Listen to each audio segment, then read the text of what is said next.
My name is Rob,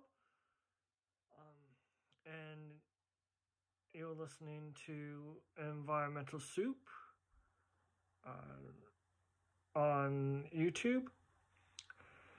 And I was reading a book called Stopping the Next Pandemic, which I'm still in the process of reading.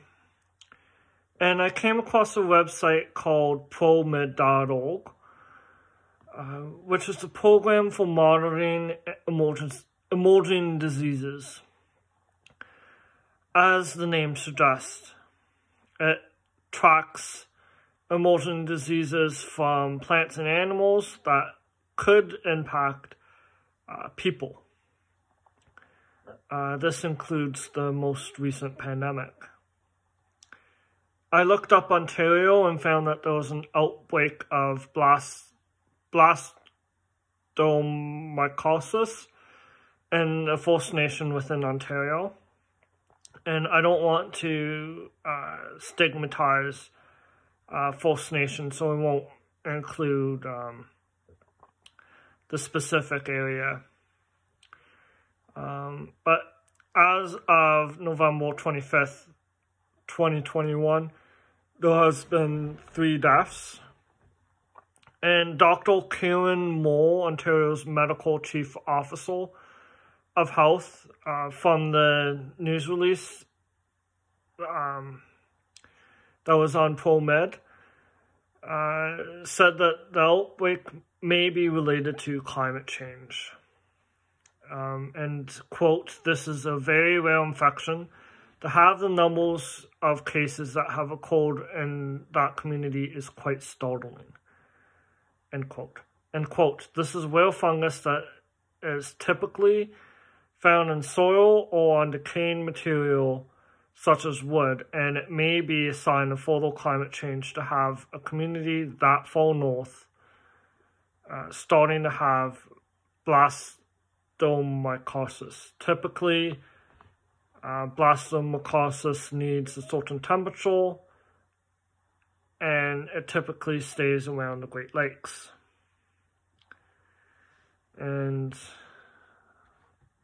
yeah, so that's an example of why climate action is important, and also why we need to have monitoring in place for infectious diseases that are new and emerging, and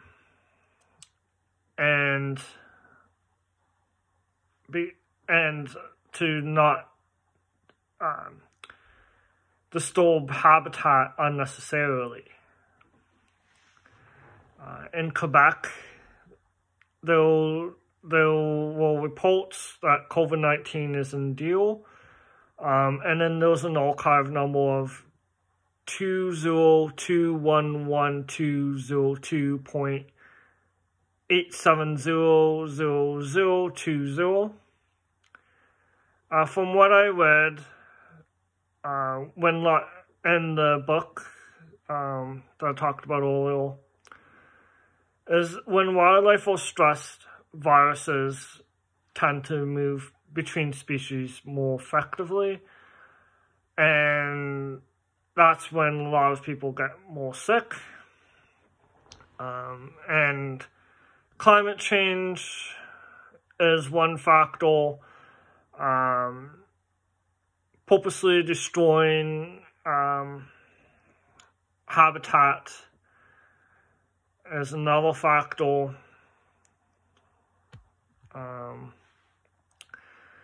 And weakening environmental species at risk act is Endangered Species Act doesn't help. Luckily, the notice said that there was not that many, but it is concerning if wildlife also have the current pandemic.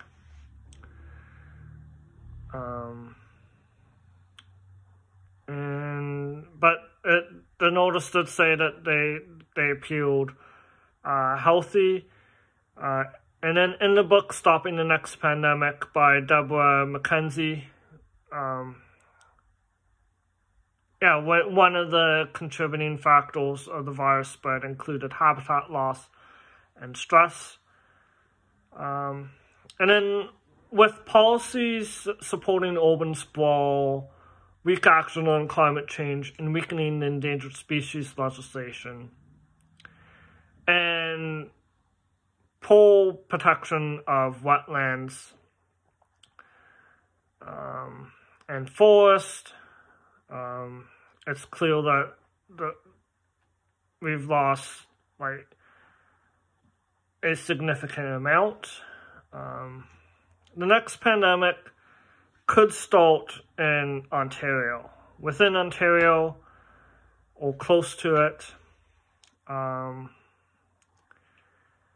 And this is because a lot of the survivals of habitat destruction, as pointed out in the book, are short-lived species that have lots of viruses.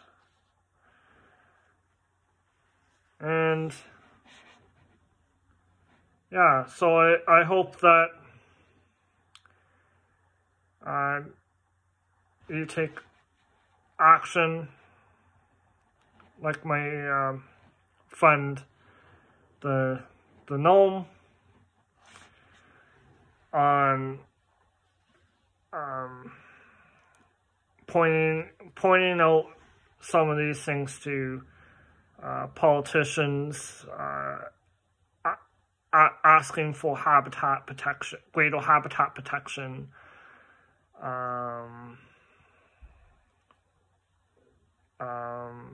species at risk legislation, increased monitoring, etc.